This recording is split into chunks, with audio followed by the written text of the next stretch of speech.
नमस्कार दोस्तों, स्वागत है आपका कॉमर्स ज्ञान में। तो आज का हमारा टॉपिक है मेथड्स ऑफ रिकॉर्डिंग डेप्रिसिएशन। तो डेप्रिसिएशन को रिकॉर्ड करने के लिए दो टाइप के मेथड्स होते हैं। पहला होता है कि हम डेप्रिसिएशन को असेट अकाउंट में चार्ज करें, और दूसरा होता है कि हम एक प्रोविजन फॉर डेप्रिसिएशन अकाउंट बनाएं जिसमें हम डेप्रिसिएशन का जो अमाउंट है उसको इकट्ठा करें, मतलब एक्यूमुलेट करें। तो चलिए पहला मेथड देखते हैं जिसमें हम डेप्रिसिएशन को असेट अकाउंट में चार्ज करेंगे। इसमें क्या होता है ना कि हम डेप्रिसिएशन को असेट के अमाउंट से डिडक्ट करते हैं और फिर जो भी डेप्रिसिएशन रहता है वो प्रॉफिट एंड लॉस अकाउंट में डेबिट हो जाता है। इनकी जनरल एंट्री देखते हैं ताकि ज़्यादा अच्छे से समझ में आए। देखो, सबसे पहले तो हम जिस साल में असेट खरीदते हैं और उसी साल में बस हम ये एंट्री करते हैं असेट को खरीदने की। तो असेट हम कैसे खरीदेंगे? या तो बैंक अकाउंट से पैसा देंगे, या तो कैश देंगे, या तो वेंडर यानी कि डेटर।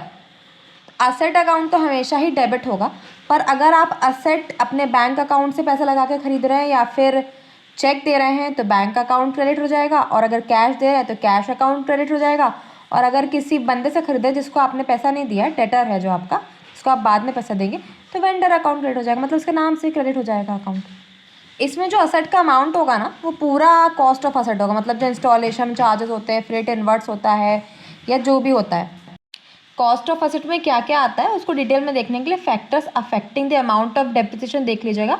डेप्रिसिएशन की प्लेलिस्ट में वो वीडियो पड़ा हुआ है। अब आगे हम उसकी क्या एंट्रीज करेंगे? एक डेप्रिसिएशन चार्ज करने की एंट्री करेंगे।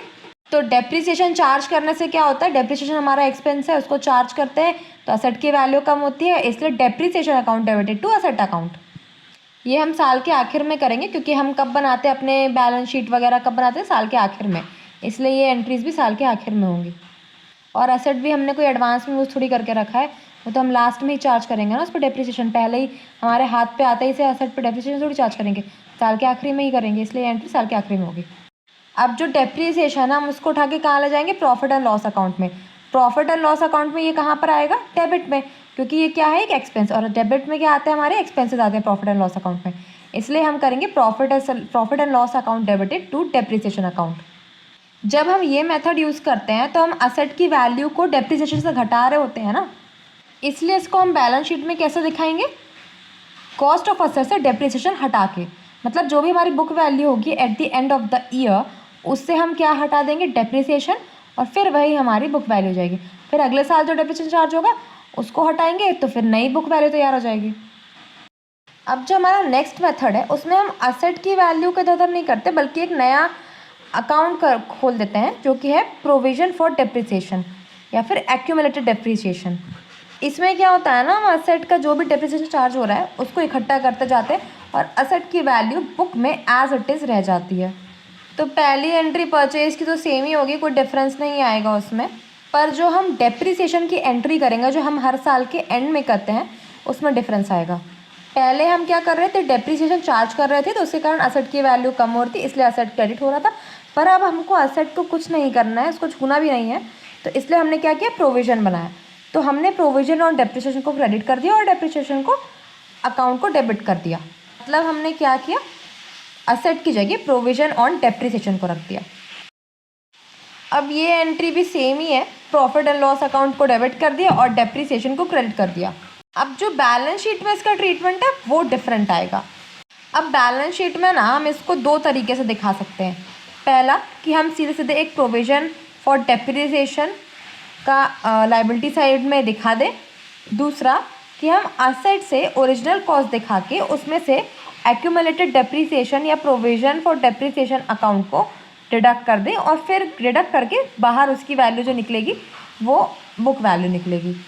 इससे क्या होगा ना कि हमको असेट की ओरिजिनल कॉस्ट हमेशा दिखती रहेगी।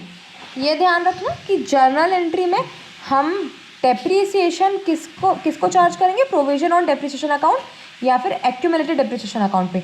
असेट का इसमें इन्वॉल्वमेंट ही नहीं होगा। और बैलेंस शीट में भी हम प्रोविजन लायबिलिटी साइड में दिखाएंगे या फिर ओरिजिनल कॉस्ट से डिडक्ट करके प्रोविजन दिखाएंगे असेट साइड में। चलो अब एक क्वेश्चन करते हैं कि XYZ ने एक प्लांट लिया 10 लाख रुपए का 1 अप्रैल 2022 को, और उस पर 50,000 रुपये इंस्टॉल करने के लिए लगाए। इसकी स्क्रैप वैल्यू क्या है 10 साल के बाद? 50,000।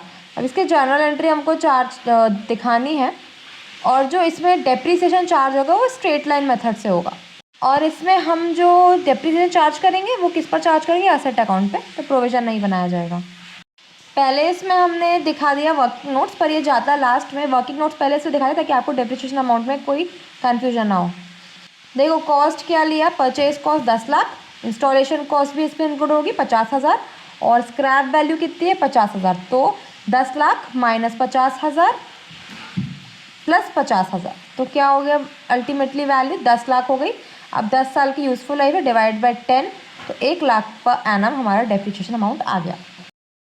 अब देखो जर्नल एंट्रीज में कैसे होगी। हमने 1 अप्रैल 2022 को खरीदा, तो plant account debited to bank account, है ना। फिर अब दूसरी एंट्री देखो, plant account debited to bank account 50,000। 50,000 ये क्या है, उसका इंस्टॉलेशन कॉस्ट। जो इंस्टॉलेशन कॉस्ट है वो प्लांट की वैल्यू में ऐड होना है, तो प्लांट की वैल्यू क्या है, असेट है, तो असेट क्या हो गया, डेबिट हो गया, मतलब उसकी 50,000 से और वैल्यू बढ़ गई।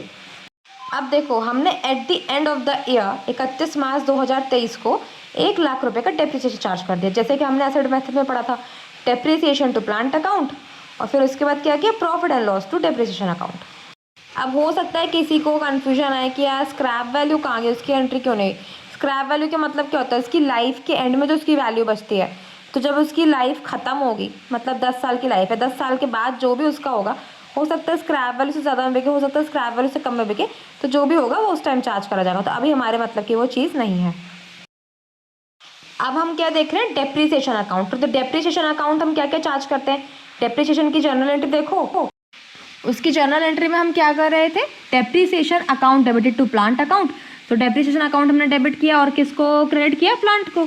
हमारा डेप्रिसिएशन अकाउंट डेबिट हो रहा है, मतलब उसमें हम क्या लिखेंगे, प्लांट, क्योंकि क्यों किससे हो रहा है डेबिट, वो प्लांट से हो रहा है। फिर दूसरी एंट्री हम क्या कर रहे थे, profit and loss account debited to depreciation account. तो डेप्रिसिएशन क्या हो रहा है, क्रेडिट हो रहा है, किससे हो रहा है, प्रॉफिट एंड लॉस से, इसलिए उसको हमने क्रेडिट में दिखाया है। अब हम देख रहे हैं प्लांट अकाउंट कैसे बनाना है। तो यार इसमें कुछ नहीं होता है, जो आपने जर्नल एंट्री करी है उसी को देख करो। जहाँ प्लांट अकाउंट डेबिट हुआ वो देखो, किससे हुआ वो वहाँ लिख दो, है ना। अब जैसे हमने क्या देखा था, plant account debited to bank account, है ना, तो 10 लाख का हमने वो लिख दिया। फिर उसके बाद plant account debited to bank account किसके लिए, इंस्टॉलेशन चार्जेस 50,000, तो उसमें हमने क्या किया, उसको बैंक को 50,000 करके लिख दिया। अब हमने डेप्रिसिएशन चार्ज किया, उसमें हम क्या कर रहे थे, depreciation account debited to plant account. Plant account इसमें क्या हुआ, क्रेडिट हुआ, इसलिए हमने क्रेडिट में क्या लिखा, डेप्रिसिएशन 1 लाख से। अब हमारा बैलेंस कैरेट डाउन होगा उस साल का 9,50,000, हम अगले साल भेजेंगे, अगले साल बैलेंस ब्रॉट डाउन 9,50,000, डेप्रिसिएशन फिर से 1 लाख, फिर बैलेंस कैरेट डाउन 8,50,000, ऐसे करके खेल चलता रहेगा जब तक उसकी लाइफ खत्म नहीं होती प्लांट की। अल्टीमेटली हम असेट को या तो बेच देंगे या तो उसकी लाइफ खत्म हो जाएगी। तो यहीं पर हमारा वीडियो ख़त्म होता है। वीडियो अच्छा लगा हो तो लाइक ज़रूर करें, सब्सक्राइब भी करें। कोई क्वेश्चन हो तो कमेंट करें, कोई टॉपिक में वीडियो बनाना है तो कमेंट करें। और at the end of the day, thanks for watching.